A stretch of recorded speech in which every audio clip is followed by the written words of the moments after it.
Welcome to the LevelTech podcast, discussion around the fascinating intersection of sports and technology with a particular focus on the grassroots. LevelTech offers the most accurate ratings platform for racket sports, using a powerful algorithm to provide up-to-date player ratings to an engaged global community. We're exploring how technology can enhance the playing experience, grow participation, and build more connected sporting communities.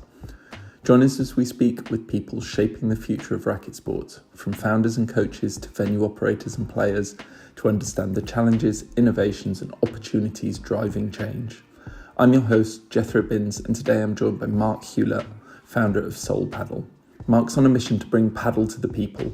With venues now open in Stockport, Glasgow and a new partnership with Loughborough University, Soul Padel is building something big, rooted in accessibility, community and a fresh take on how the sport should grow in the UK.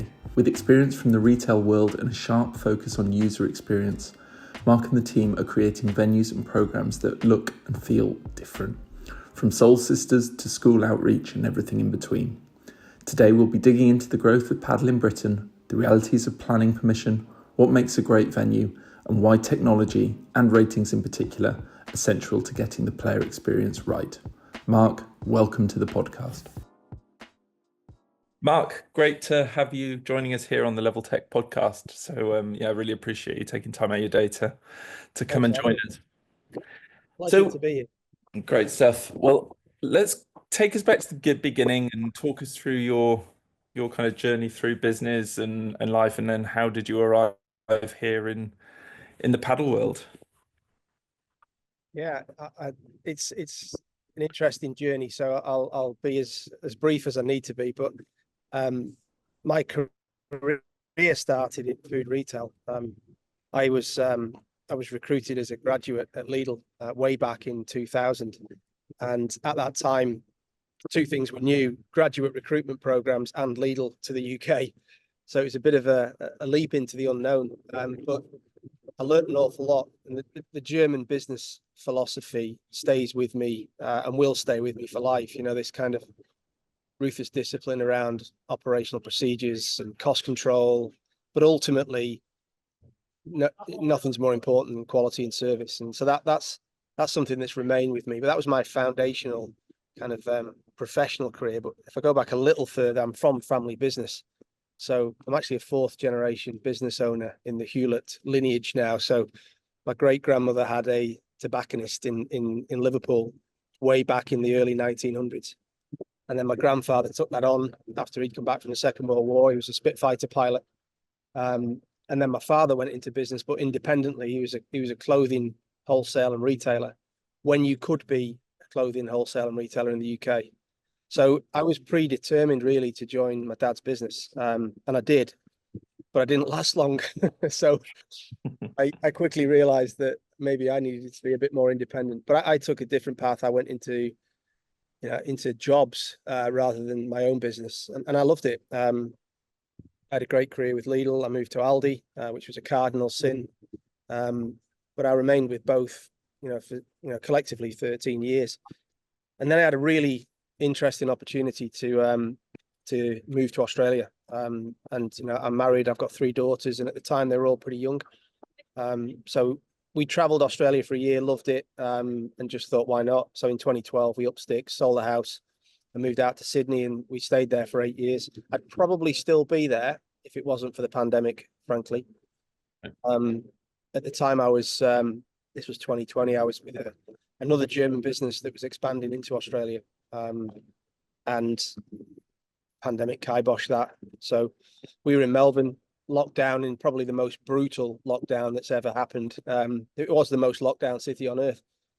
So we decided to get out. Weirdly, 2 weeks before we left, I was contacted by the UK government, and they asked me to be the chief operating officer of the COVID testing program, which, to be honest, I thought was a piss take, because there's nothing I know about virology, epidemiology, or quite frankly, sticking swabs up people's noses. But when they explained what they were looking for, which was a multi-channel kind of retail strategy, so how do we get people to test in the most convenient places for them, in the car, via mobile vans, in walk-up centres, and ultimately delivered to and collected from your home? How do you build that? How do you put a logistics and supply chain solution around that? How did you digitally interconnect all of those different nodes and different facets, plus the laboratories to process the results? So it wasn't all me. There was an amazing team of 65,000 people involved in the testing program, and it was the biggest movement of civil infrastructure since the Second World War. And we spent money, yes, a lot of taxpayers' money, but in the end, we got a fit for purpose testing program that ultimately resulted in lateral flow. Lateral flow led me to my next role, which was a chief exec of a private business. We were kind of pivoting the technology to other disease states and lifestyle management, because really, as long as you've got a fluid sample, you can test for anything. There's a degree of accuracy that needs to then be supported by further testing, but that was the business model. It went really well. It didn't end well with the shareholders, and I'll not go into that. It just didn't. And that's when I took a sabbatical in Portugal and found paddle. And the rest, I guess, is history, because I just instantly, it was love at first sight. I naively thought, though, surely I'm the only bloke who's thought this is a great idea to bring back to England. It turns out it wasn't. But most of the other operators that I've been to see and spent time with were looking at a different model, which was targeting affluence, primarily southeast based. So the whole DNA of Soul Padel came really from those visits to the Portuguese clubs, which were very communal, very social, very welcoming. And that's where the genesis of the idea for Soul Padel originated. But if it hadn't been for a few things, I wouldn't be sat here, outside a paddle court in the sunshine. In fact, there's no place I'd rather be now. People aren't going to believe the fact that you're not sat in Portugal there, Mark, with that backdrop. It doesn't look like you're sat there in Loughborough. It's amazing, the weather, isn't it? We've had the driest March in forever. In fact, I was looking back on days lost to rain this year, which obviously we track obsessively. We lost in January, we lost 9 days to rain. In February, it was 2. March 0, April 1.5, and so far in May. For outdoor courts, that's pretty decent. That's insane. Yeah, I mean, it makes total sense. I mean, what a opening, and we'll go on to Loughborough in a minute, but you couldn't have asked for a better opening period, right? So for those that don't know, Soul Padel is your paddle brand and your paddle company. Yeah. So take us through that, the ethos, the journey to Soul Padel. How did you arrive at this? From once you made that decision, you wanted to bring this back to the UK. Talk us through the evolution of the brand. I always go back to, and this is something I've always done in any business, whether it's a competitor or whether it's something I'm involved with. What is the vision for this brand and business, and what does it stand for? And our vision statement is to welcome everybody to the court, and that's meaningful. It's purpose driven, but it's also relatable, because what we're trying to do is build a strategy from that. So when we say we welcome everybody, how do we build junior programs? How do we build female only participation? How do we create a comfortable environment for people who are marginalized, perhaps, whether it's because of their ethnicity, whether it's because of their disability? Why have they not engaged with sport, and particularly with paddle? So that was the starting vision, was we need to democratize access to paddle. We need to be accessible. We need to be affordable. Our values, therefore, are meet, play, and connect. And we feel, and this is certainly my experience, and I think it's backed up by research, people got more and more solitary as the pandemic progressed, particularly when it came to exercise, running alone, swimming alone, cycling alone, weightlifting alone. And that was forced on them, yeah, but that habitual period turned into normality. And I think paddle's come along at a really opportune time, where there's an awakening and there's a kind of re-engagement with team sports. And I think the unique perspective that paddle brings is it's good timing. I think, meeting new people, playing a game you've not played before, making connections that you'd lost or, want to re-establish. So the whole kind of wraparound of we welcome everyone to the court and our 3 values it's not just rhetoric. It isn't just words on a page. It's how we do businesses, and it's how we build the culture of the organization. The hard part was, where do you start? How do you bring that to life? And what's the right location strategy to prove that this can actually be successful? So again, you go back to life connects you with people for reasons, and I truly believe in that. And a good friend of mine in Sydney was the FD of Decathlon when he was based in London. So I got in touch with him. I knew Decathlon were involved with paddle. I just wanted to test the waters. Are they up for something in the UK? Do they want to experiment and trial? And it turns out they did. And two great guys in their property team, so Luke Fillingham and Alex Abbott, were very up for trial and error. So they just said, look, we've got two sites, one at Stockport, one at Glasgow, loads of car park space. Why don't you just whack a couple of paddle courts in and see how it goes? And so we did. And everything that we did was a test. It was a hypothesis. And, you know, did it work? Did it not? What booking system should we use? What price structure and program hierarchy should we adopt? What's the right operating model? How big should our container be? You know, where should we get our courts from? So everything started with that Decathlon relationship. And from there, we've built from, you know, everything that we do from there has been, you know, so far so good. But I always go back to my time in property and particularly in retail. Location. Can you see it? Can you get to it? Can you park near it? The Decathlon stores have done all the hard work and the homework for us. So that will continue to be a strategy for us. Is, you know, we call it retail adjacency. It sounds boring, but put yourself, you know, fish where the fish are. And that's where it started. There are several other channels to market we're now exploring, but so far so good. Brilliant. And you're obviously sat there with Loughborough behind you, so that's obviously, it's like, I guess, a little bit of a deviation from the Stockport and Glasgow model. So do you want to chat us through that?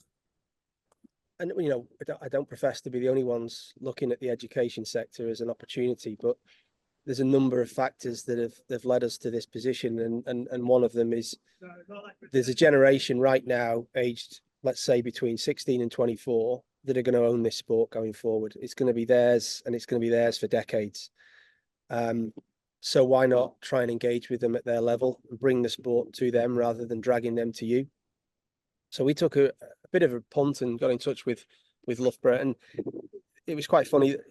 The guy who he ultimately, you know, agreed the deal with, this guy called Mark Davies, he said, mate, you're about the 50th paddle operator that's been in touch with me in the last 2 years. He said, what don't you get? We're Loughborough. We do everything ourselves. We don't need partners. I said, so how far advanced is your paddle strategy? And they said, you know, quite advanced. You know, we're contemplating where to put the courts and, you know, who to engage with to build them. I said, well, whilst you're thinking about all that, why don't we just put 2 courts on that basketball pitch that no one uses and see how it goes? And it just went from there. You know, it obviously goes through the appropriate channels and various committees get to decide. But once the decision had been made, it was a no-brainer. So we built them. We put a clubhouse in. We operate it 7 a.m. to 11 p.m. We have people here, 11 students that we've employed to run the club for us. We're doing a research program with their sports science team on the mental and physical benefits of playing paddle. We've had a student artist graphically design the inside of the container. So there's lots of different things that have happened, but we are literally 100% full from 7 a.m. to 11 p.m. every day. You know, the rates to hire the courts are discounted. The students get to honour their discount structure for being part of the program. But it's been phenomenally successful. And I go back to the macroeconomic situation in higher education has changed, and it's changing very quickly. Whereas universities were relatively cash rich and asset rich, they're now asset rich and cash poor. Not necessarily Loughborough and some of the other more established and prestigious universities, but a lot of other universities have got lots of land and need to commercialize their assets. So we did a bit of research on the US sector, and we looked at higher education and particularly college and fee paying schools. On average, they are 67% reliant on fees for income. The UK situation is 95% plus. So you've got universities that take £850 million in fees and spend £850 million on costs. So the dynamic has shifted in favor of partners like us who can commercialize assets that were previously non-fee making. But it's a sensitive relationship and you have to approach it appropriately.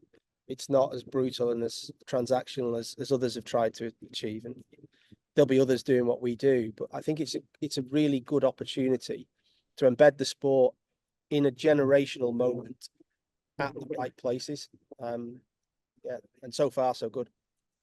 Awesome. So talk to me about a Soul Padel club and kind of what would people experience when they appear at a venue? How does it differ from other venues? How are you making it affordable?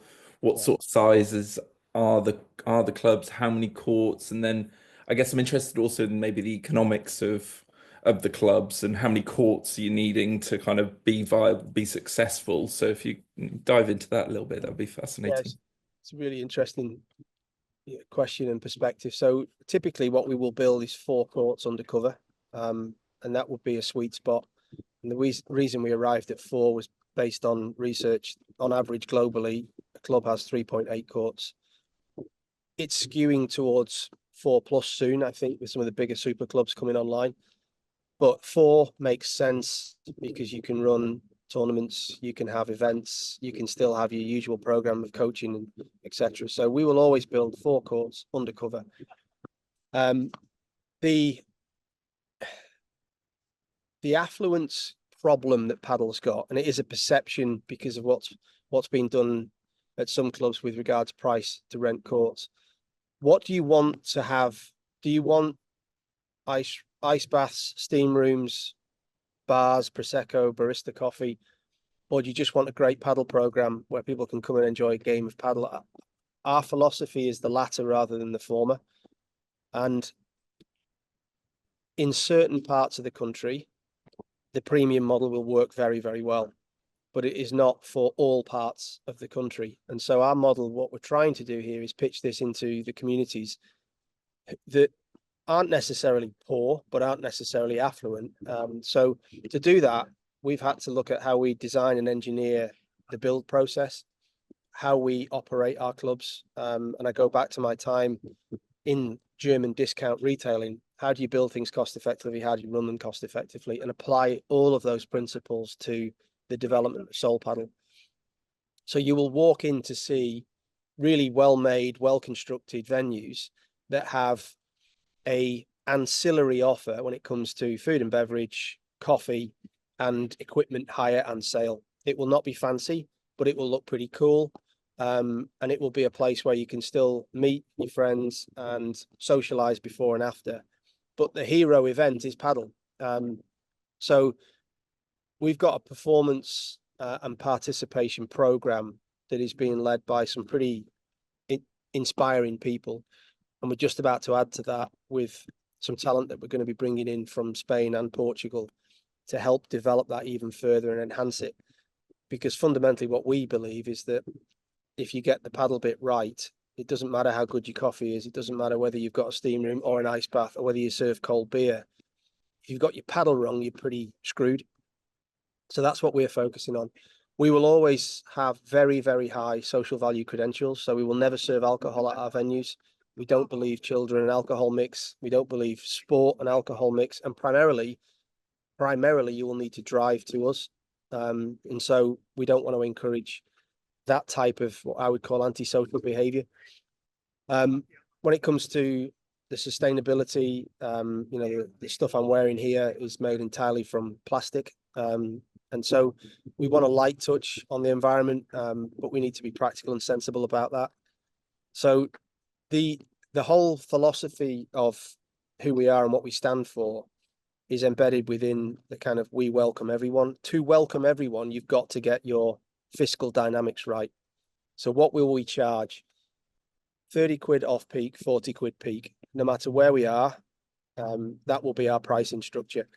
There will be value available in our programs, whether it's social paddle, whether it's Americanos, whether it's events and tournaments, where you will get discounts on those prices, but that will be our price position going forward.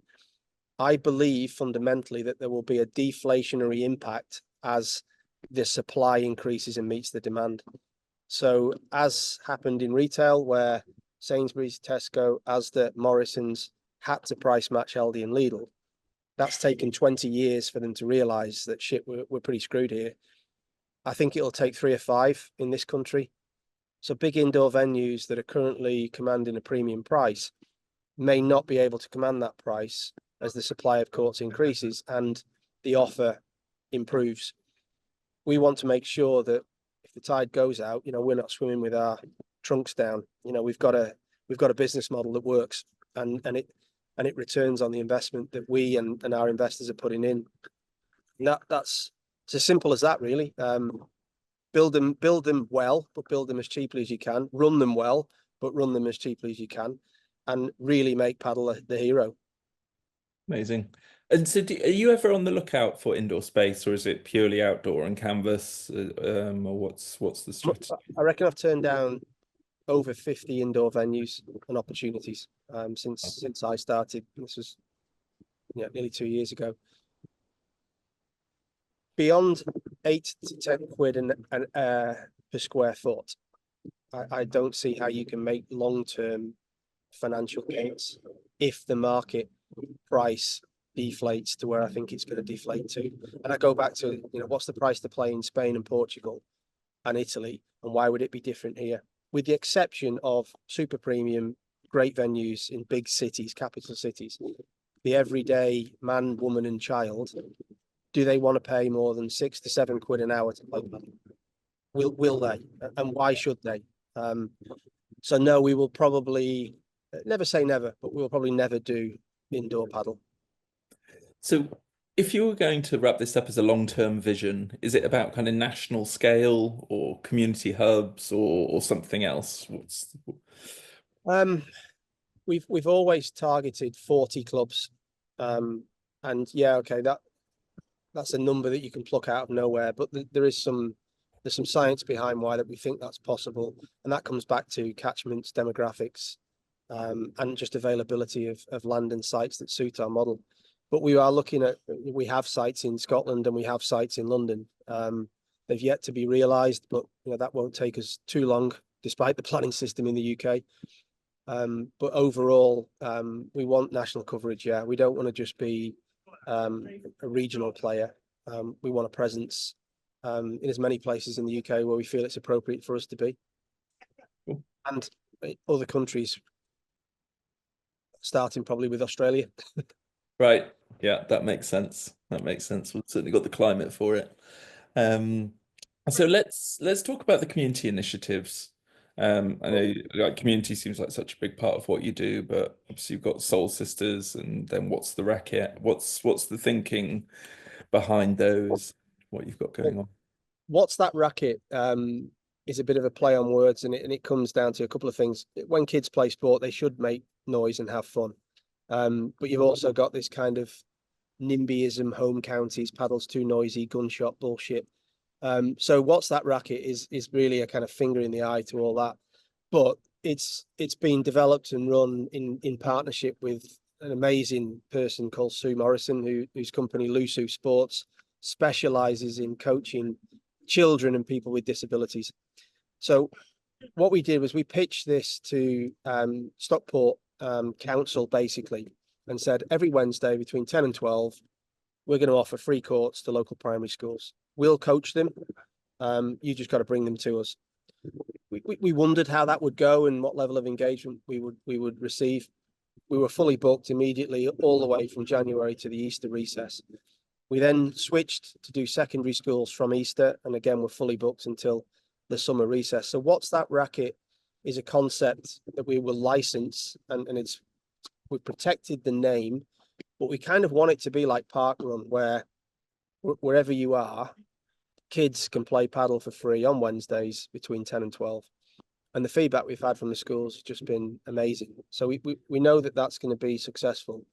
What we want is commercial partners to come with us on that journey and support that, because I think it's a good thing for kids to be able to get access to paddle courts and not pay 50, 60, 70 quid to do so.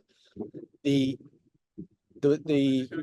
Soul Sisters program was based upon a survey we did back in November of our existing player base. And we found out that we were 60-40 male female, which we were pleased with, but thought we could do better.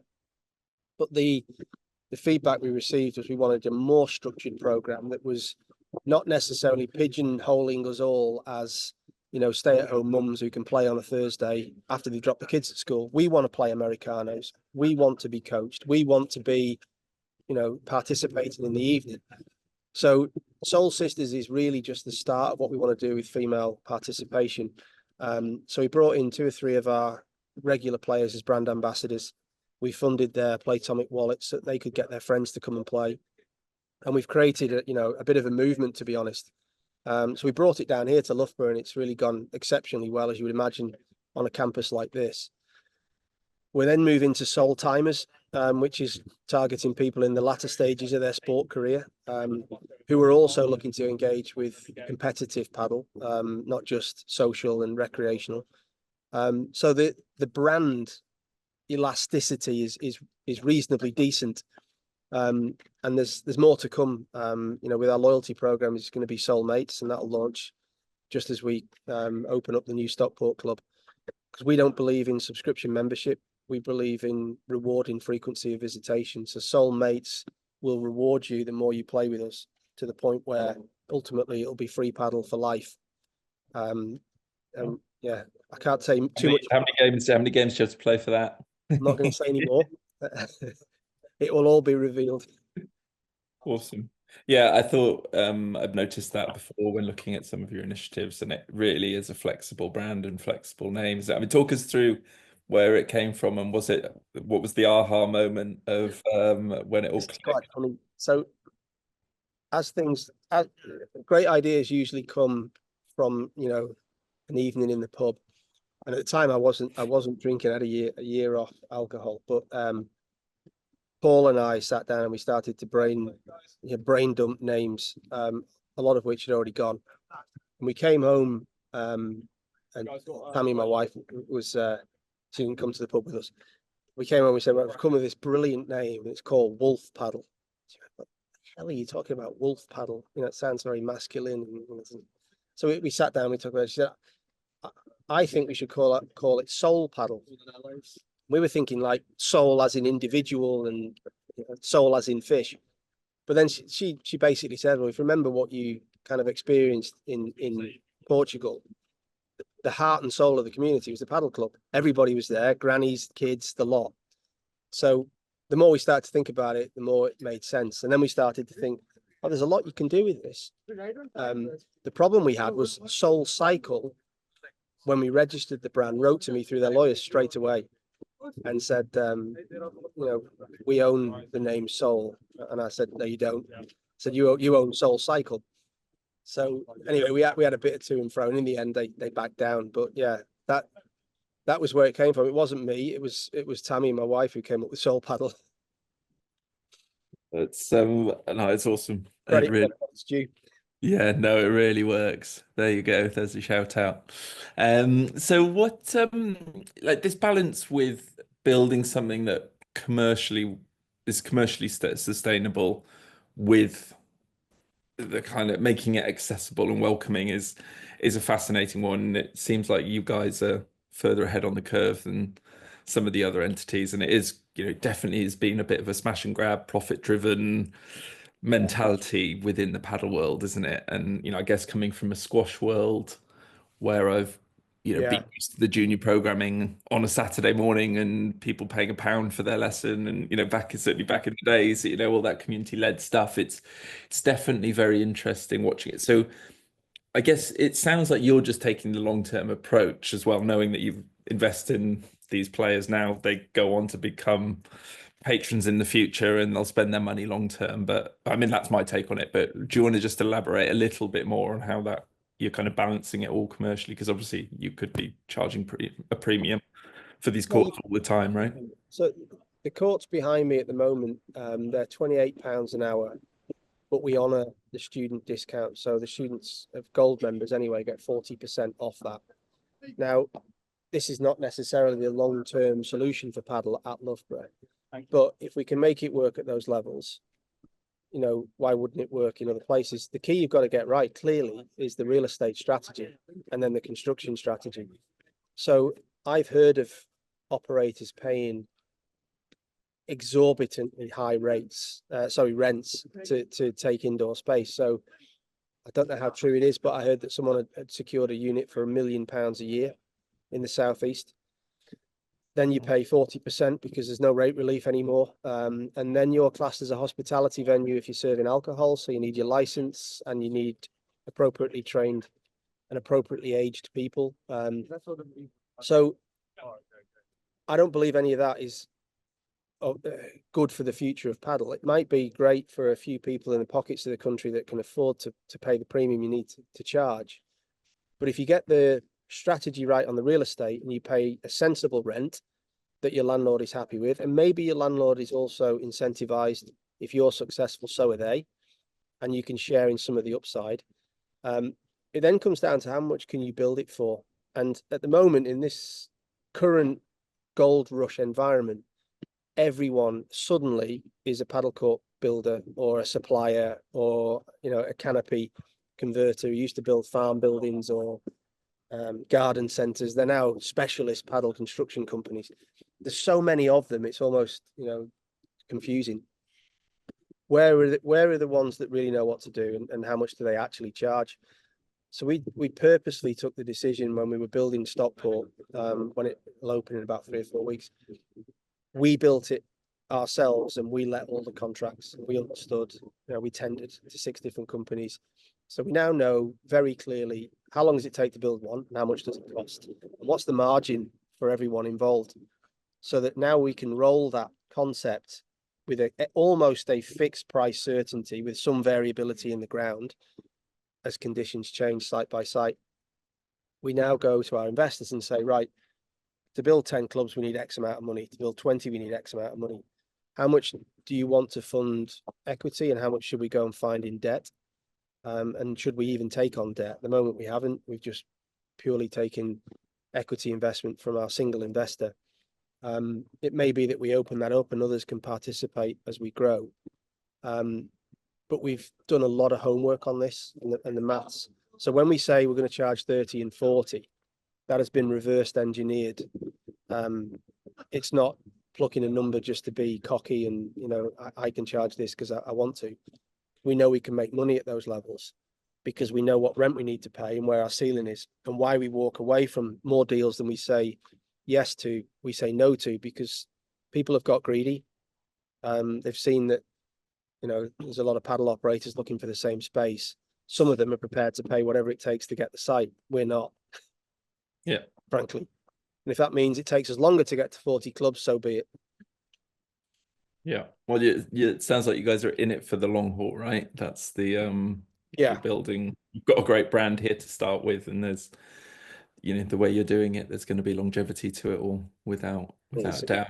So I think one of the interesting conversations I've had with people about longevity of the paddle market, and obviously not seeing what happened in Sweden, is maybe that the planning restrictions are more of a blessing than a curse. And I don't know. I'm sure you probably wouldn't go that far, given some of the headaches I bet they're been causing. But I'd be interested to get your take on kind of paddle growth in the UK, the state of planning, what's going on. You know, you obviously talked about noise restrictions. So, yeah, what's your take on the whole kind of UK ecosystem at the moment? The planning system's there to protect and enhance the built environment, right? So it's always worth bearing in mind a planning officer's job is pretty clear, and they can only operate within the boundaries of policy. And I guess working in government for 18 months, you understand the creation and application of policy. They don't do it arbitrarily. They don't do it to be difficult. It's just, that's what it is. The problem in the country that we have at the moment is that the planning teams are under-resourced. And so things are taking miles longer than they should because there's not enough people on the ground with the knowledge and experience to determine whether policy application here is right or wrong or needs to be considered further by committee decision. So, you know, I've probably had 15 years of experience developing things in this country. It used to be quicker and cheaper. When I first started building Lidl stores in 2003, you could get a decision reasonably quickly as long as you were compliant with policy, and it didn't cost you 20 grand to put a planning application in. These days, you need, for paddle in particular, you need a noise impact assessment, you need a light impact assessment, you need a planning policy statement, you often need a transport assessment, and then there's all of the environmental, arboricultural, protected species, biodiversity net gain.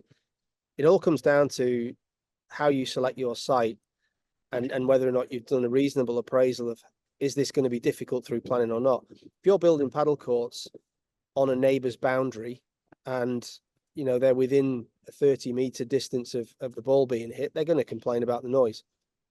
And you may have a problem during the planning process.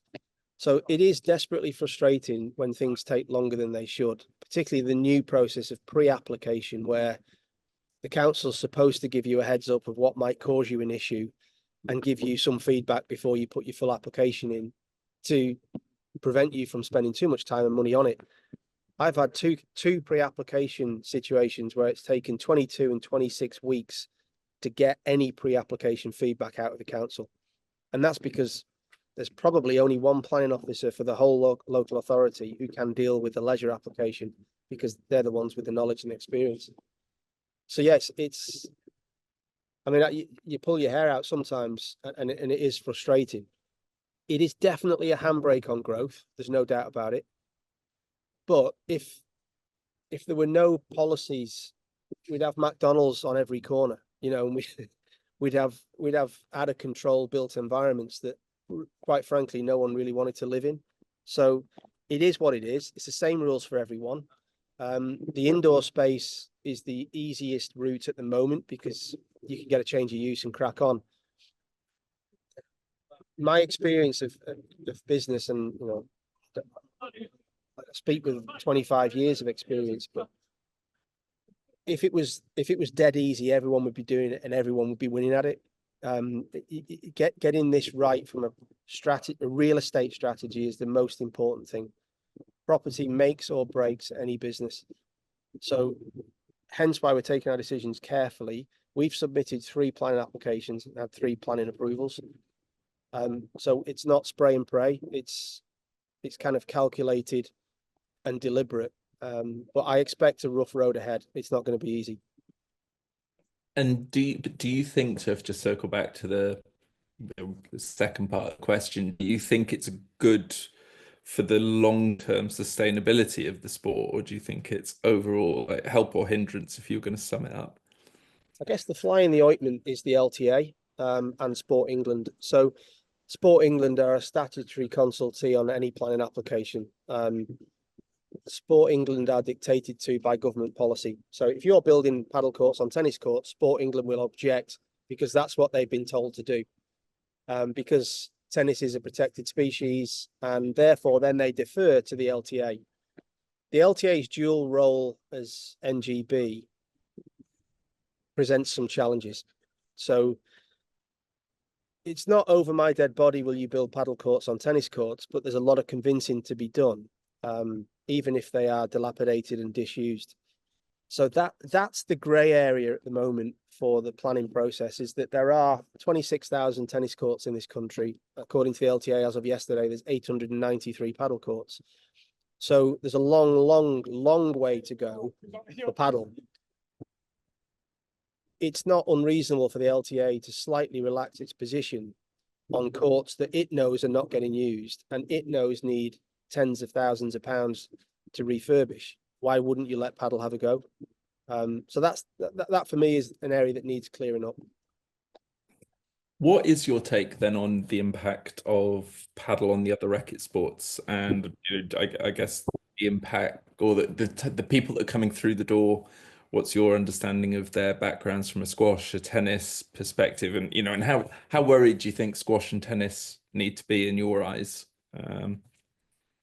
When we surveyed people, and it was only 2,000 people, so it's not necessarily representative, we asked them several questions, one of which was, are you a racket sports player already? Only 20% of people who responded previously had played a racket sport. So let's call it 8 out of 10 were brand new to racket sports. I think paddle is a threat, as any new entrant into a market is a threat to the incumbents. But it depends what the reaction is of the incumbents. You know, if it's kind of shut up the drawbridge and defend, then you're in a whole world of pain. If you proactively go out and find why are so many people engaging with this new sport, and what can we do differently to re-engage or attract new players, then you've got a fighting chance of making it successful. If I look on campus here, there's 14 tennis courts. There's, I think, 6 squash courts. There's a whole sports hall where, badminton thrives. We arrived here on the 1st of March, and as I say, we've been full since, but there's not been a drop off in participation of the other racket sports. In some ways, it's re-engaged and re-energized. And I think there's a coexistence. I've not mentioned pickleball yet, but there's no reason why these sports should cannibalize each other. There's enough people to go around to play them all.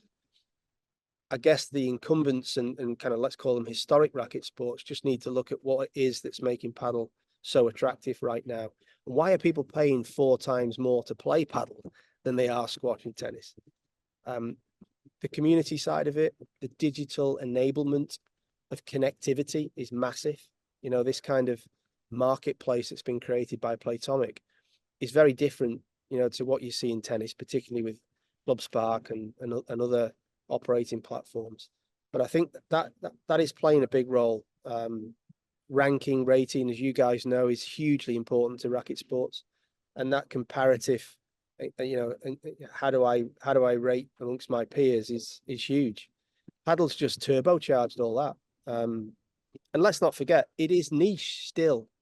400,000 players in 2024, 893 courts. It's a flea on the elephant's back compared to tennis. So it's probably noisier than it actually, in reality, than the physical infrastructure suggests it should be.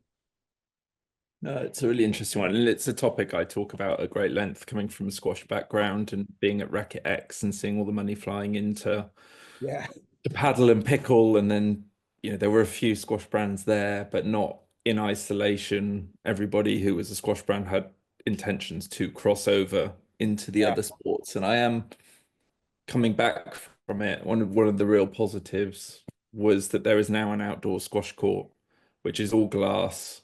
It can be erected anywhere. It looks cool, and it's affordable in that it's $60,000, right? For a squash court, it's pretty cheap and can be put anywhere. But I'm absolutely convinced that the way squash survives now is to become part of the paddle and pickle mania and becoming part of the racket sports build, and we create racket sports clubs. But we need to put a commercial case forward to you guys, the people spending the money and investing in the clubs, to say, look, go and put a couple of squash courts in, but then can we make commercials work for you to put 2 or 3 squash courts in on a space where you put a paddle court? And that is our challenge. But last year I think there were 28 new squash courts built in the UK, like either England or the UK in total. And I heard a stat from Ben Nichols that there were 51 paddle clubs opening up every week in Europe. And I don't know if it's that high, but that's a lot. It's a lot. And then you compare that to squash growth, and I'd be interested to hear your take on the kind of multi-sport play, and whether you've ever thought about bringing pickle and paddle together, or whether that idea of, if there was an affordable squash court, whether you think it all sits together. I think there's multi-sport venues generally always been reasonably successful. Whether it's the old-fashioned kind of cricket, rugby, squash, or whether it's a new era of sports that are engaging a different generation. For me, squash lost an opportunity because it didn't have a succession plan. There were generally a load of blokes who all played at the same time. 4 years, they got dodgy hips, dodgy knees, bad backs. Then they looked around and there was no one else playing. Yeah, exactly. So that's what paddle can't afford to do, and that's why it needs to engage juniors and kids early and now, kind of yesterday. I think pickleball for me, it's a great sport if you've got an existing sports hall and badminton courts. If you roll out a net that's slightly lower, it's a low capital, easy kind of setup. Building them outside. On a day like this, you can't play pickleball outside because it's windy, even though it's beautiful. Maybe in Miami you can. So I think it's for leisure centres, schools, existing sports clubs. I think pickleball is a great addition to your repertoire. I think if you're being asked to spend 60 to 70 grand putting a squash court in, I would question where's the audience, where's the market right now? What has squash done to create that market? In my view, the average age of a tennis player is going up and the average participation numbers are going down, but not according to the LTA. I'd like to see physical evidence of that. But if you can get tennis, squash, paddle, and maybe pickleball on the same site, it's a great little business model. I'm sure it would work. It'll cost you a few quid, but I'm sure there's one in the planning somewhere. When it opens, I'd love to see it.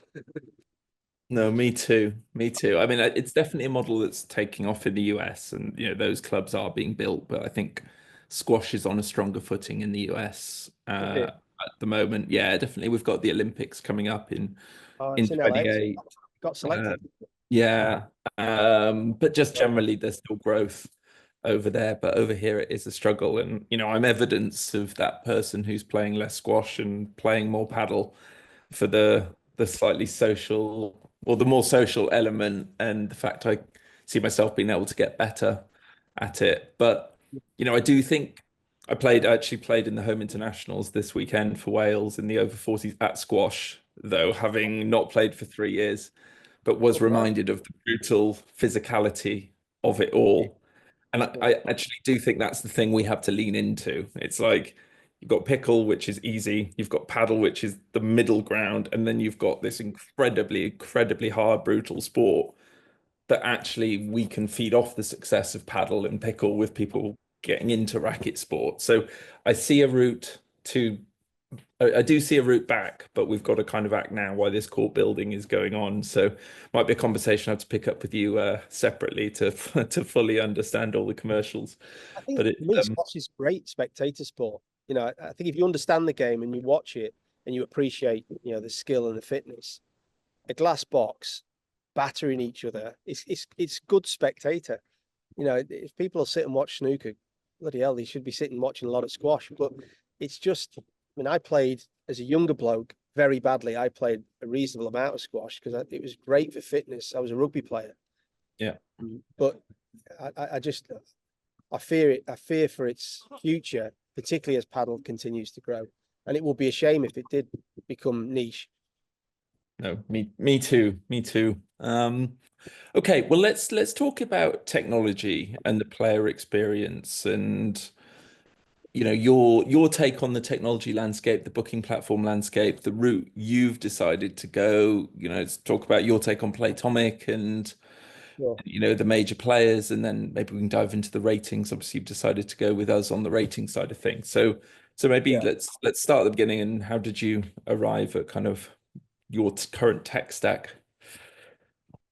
We looked at everyone, and we spoke to most people, even some of the companies over in America, who I think are doing a fantastic job, but didn't have presence in the UK. We're keen to get it, but didn't have it. We settled on Matcheye, and we felt that there was a better tech stack. There were more features. It was slightly easier from the club's point of view to use it.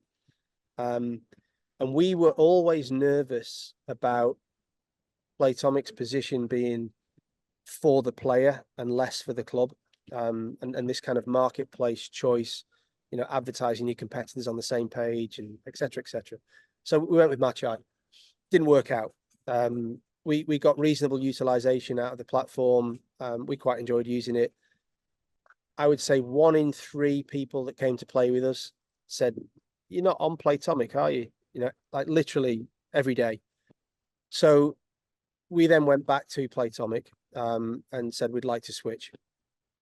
When we switched, our club was at 70% utilization, and we went to plus 90 and have remained there since. So for the last 6 months, we've been operating at over 90% utilization. That's not necessarily all to do with Playtomic, because we've got better at running the club and offering different things. But it just has this penetration. You know, they say, and I think it's true, 86% of the market books through Playtomic. And in a place like Manchester where we started, there's now 20 paddle clubs in Manchester. There's 8 within 5 miles of us. They're all on Playtomic. And if you're not, you're the outlier, and you know, it's a bit of a dark place to be. So they're getting better, and their technology is improving. They've got more features and benefits than they had when we first started with them. But the biggest benefit is it just feeds you volume. Your challenge then is to stand out and do things differently, whether that's on price or service or quality or etc. So, and I respect what those guys have achieved. You know, they've taken a platform, they've scaled it. They're now into the US, and they'll continue to grow. There's some deficiencies, if you like, in what they do, and I would say, how accurate is their rating system? And you know, and the leveling sessions that we offer at our club help people who have been, you know, miscategorized and are struggling to get games that they enjoy. That's a big challenge, and that's hard to solve when your algorithm is difficult to manipulate and change. So, you know, we get lots of players who turn up and say, look, I'm kind of a 1.2 and I know I'm better, but I can't get games to get better. So they get frustrated, then they pay money to get leveled, and then they're off and running again. Therefore, there's a flaw in the system. And that's, I think, you know, where you guys come in. If you look around the market, and interesting news last week on Rocket Paddle shifting from Playtomic to Paddle Mates, and Paddle Mates is a good system. I'd say it's got a really neat set of features and benefits. It's just not got any volume. And so Rocket Paddle might stimulate that. It may attract others to do the same, but I don't think so yet. I think Playtomic has got a really strong market position and a lot of money to spend to continue to acquire further market penetration. But there needs to be a way to solve, how good am I at paddle? And is my 4.2 real, or am I masquerading as a better player than I actually am? And that's, you know, is that the job of the LTA? I don't know. What role can they play in that? You know, I keep going back to, is it similar to a golf handicap or not? You know, it shouldn't be as complicated as a golf handicap, but it's not far off. It's pretty complicated. Yeah, speaking it is. of experience, especially with the 4 players on the court, and Yeah, you know, like, we have solved the issue, but it is, yeah, it's a big old beast, and it's these behavioral models, and that's what we've learned in squash. You know, even with the singles algorithm, there's a lot of subtleties, and understanding human behavior is a core part of it. But I'm interested to, you know, I'm interested to understand how important you think ratings are to this sport, because it is about matching up, right? It is such a crucial piece of the puzzle, isn't it? And you know, we all know how deflating it can be if you have a mismatched game and there's 3 great players and 1 weak player. And so just interested to get your if you look at the journey into paddle, and we've mapped this out and tried to understand it more and more. You know, you turn up at a paddle club, you've got no racket, no balls, no idea. So you join an intro to paddle session. You get an hour on court with 3 other people, and you get some rudimentary tuition on the rules, you know, positional play, you know, general introduction. You then probably play with your mates between 2 and 10 times, and that's in a kind of friendly environment where you're learning, you know, and you're getting better, and your competency level increases. You then may join a social session at the club where it's just you and 7 other people, but you don't know the other 7, and you're playing games. But it doesn't matter, it's not meaningful. There's nothing riding on it. You then step into maybe your first open match on Playtomic. And so you'll tentatively have a go at your open match. and then you'll have another go, and then you'll have another go. Then you might enter Americano. So what we've seen over the course of the last year is a real increase in the number of open matches being played at our club. And that tells me that we've evolved players from rudimentary beginners into levels of competency that they're comfortable with and want to improve upon. The biggest thing missing in this country is how to get better. And so I think everybody wants to be rated. They all want to know where they are and they all want to improve. We Brits are horrible at getting ourselves coached on anything. We think we can just improve by playing more. So I think, yes, I wholeheartedly agree with the point that people want to be rated and want to know how good or bad or indifferent they are. And I think the vast majority of people want to get better once they've started something, whether that's paddle or knitting.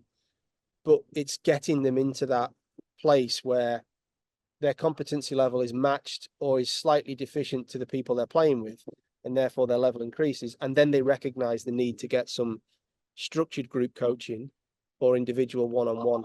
So that's one problem. The second problem is there aren't enough coaches who know what they're talking about to actually improve people. And that's where I think the LTA has a big, big role to play. And also commercial operators like us need to bring in better and better coaches. The frustration people have is my rating accurate and can I rely on it? And I would look at lots of open games at our club and say, there's no way that bloke's 2.6. You know, he's like less than 1. And the other guys on court are getting seriously pissed off with him because he can't get the ball over the net when he's serving, never mind playing off the glass. So it isn't right. But when you're serving such a large addressable market and you've got a kind of one size fits all algorithm, is it even possible to be accurate? Yeah, it's definitely a challenge. And I think there's some finessing that can be done, and needs to be a bit of a smarter use of the clubs and the club onboarding process. And I think you can actually learn a lot from your partner as well. I think potentially Playtomic got it wrong by asking your opinion on everybody. Whereas I think there's some questions that could be asked around the person you play with. But yeah, no, it's definitely an interesting dynamic that we're really enjoying working with you guys up in Stockport and figuring it out. That's one of the ways that we got people into an accurate position was we started an Americano tournament 3 times a week, and you entered, and depending on your placement in your points accumulation was divided by the number of times you played equals our rudimentary ranking for you. You then entered a league system. So it was reasonably accurate, but that's when you guys came in.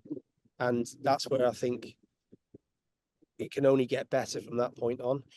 I think you need to understand over a period of, I think we did it for 4 months. Someone had played 18 times in Americano and they'd always finish 5th. Well, guess what? You're middle of the road, you're pretty average. And this is where your league placements, you're going to be League 3, dude, not League 1. But we had the authority to say that because we had the results to back it up. Yeah, exactly. No, and that's the thing for us. It's about taking the longer term approach. Anchor players in anchor clubs, and that's your foundation. We're fortunate in squash with having processed 6 million results with players in the right place. It's easy for people to then get rated through playing those other matches, particularly singles. But yeah, it's this bit, getting things off the ground where we have to take the time and work closely with the clubs to get things right from day one, because that self-rating just doesn't do it. And it just, if you go down that path, you just got too many people in the wrong place to then catch up. So I'm conscious we've just gone past the hour mark, but I'd love to just get a couple of final thoughts. Let's stick with tech. I mean, you've alluded to it already, but it is a tech savvy audience, isn't it? The paddle audience. And I think they expect a great user experience and data, ratings, easy. It needs to be easy to book a match. They need to be able to find players easily. I mean, is there anything else you'd add on top of that, and kind of how you're viewing technology in the future of the sport? Yeah, I think it's funny when you look at the interactions on the chat function with Playtomic. It's almost like a quasi dating app. So I think there is a lot of that going on where people are actually meeting other people, whether for romantic purposes or business or otherwise. there's a feature on there that is being used heavily. So I think that instant level of communication that people are accustomed to these days is happening on that platform. But you do have to support what you do on Playtomic with a WhatsApp group as well. And that the interoperability of WhatsApp with Playtomic is important, particularly when you're looking for a fourth. And that's probably the biggest feature we use it for, is, you know, the 500 people who are in each of our WhatsApp groups at each club. It's a marketplace. It's the best return on investment for marketing you'll ever have. A single WhatsApp message will sell you a space that you wouldn't have booked, and you're off. The integration of everything that we do separate to the booking platform is where we need to get better. So the whole CRM side of things, we have no data at all. You know, we do not access the player data from Playtomic. It's not within our permission levels to do so, and nor would they share it, because that's their IP, and that's their value. But other clubs have chosen to go off-piste, set up their own systems, and have their own client data.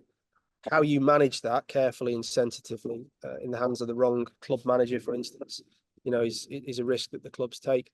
Whereas the kind of wraparound protective security of Playtomic is sometimes beneficial, but you can't truly market to your audience on a platform like that. It does the marketing for you, and it does save you a lot of money in marketing. But if you truly want to interrogate the data and create client-specific programs, products, features, and benefits, it's hard to do that. So that's probably one area where there's some back-end integration going on, but not a lot.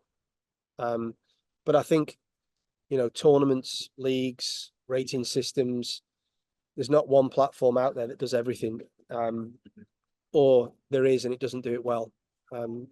So the jack of all trades. I mean, even things like cameras that we'll install on our courts that will be AI snippable, you know, instant uploads onto your Insta feeds, all that kind of stuff matters a lot. You know, it's what people expect these days. This tech savvy audience, particularly as I go back to that generational thing, we see the levels of engagement on social media at this club are so far into the stratosphere compared to Stockport, which is a different audience, a different age group. These are the guys who expect that type of thing, you know, instantly. You know, it's not, there's no patience to wait for anything. That's where the platforms can probably help a lot more. And just maybe we'll wrap up with this question, but the model that you've obviously got your model going forward with Soul Padel, but I'm interested to understand, it links back to Playtomic and accessing player data, because to me, from a squash background and a typical squash club owner would want to know their squash members, right? And that's a typical membership model, and player data is the heart of that. And Playtomic, as you say, kind of ring fences that. So I just wonder where you see the models going within the UK, and do you see there being that kind of membership subscription model as more courts evolve and you'll have paddle clubs that you are a member of, versus the kind of more Playtomic focused pay and play, more accessible? How do you see it kind of shaking out across the UK in the future? It's hard to say at this early stage, but I suspect that there are a lot of paddle operators that have sprung up very, very quickly and have assumed that if I just put my courts on Playtomic, I'll be a millionaire next year, Rodney. It doesn't quite work like that, as you and I both know, but that'll still happen. And I don't think they care about whether or not they're interacting with their client base to the extent that others will. My view, and this again goes back to, if you look at retail and airlines, they all have loyalty programs. So you don't pay to become a Tesco Club Card member. You don't pay to be, you know, a member of BA's kind of loyalty program. What you do is you earn things by being loyal. So the frequency of visitation matters. I think that's where an operator can move independently of platforms, is how do you reward people for keep coming back to you when there are 5 other clubs within 5 miles of mine? And that's where I think there's a lot of juice to be squeezed from the orange. It's not being done properly at the moment. But yeah, kind of watch this space with that one. Cool. Well, intriguing and a good note to end on, a note of intrigue. So, I mean, we love what you're doing. We love working with you guys. It's been Yeah, fascinating likewise. chat, and really appreciate you taking your time out your day to speak to us No today. problem. A real pleasure. I've enjoyed it. Yeah, no, it's been a really good one. And yeah, well, thanks again, and look forward to picking up with you beyond the soon. pod. Cheers, Yeah. Mark. Cheers. Take care. Before you dash off, a quick favour to ask. If you've enjoyed today's dive into the world of sports and technology with us, do hit that follow button on your preferred podcasting streaming service. Following us not only keeps you updated with the latest episodes, but also greatly supports the show. It's a simple click for you, but a huge leap for us in continuing to bring insightful and engaging content your way. So go on, give that follow button a little tap, and let's keep the conversation rolling. Thanks for listening, and we can't wait to have you back on our next episode.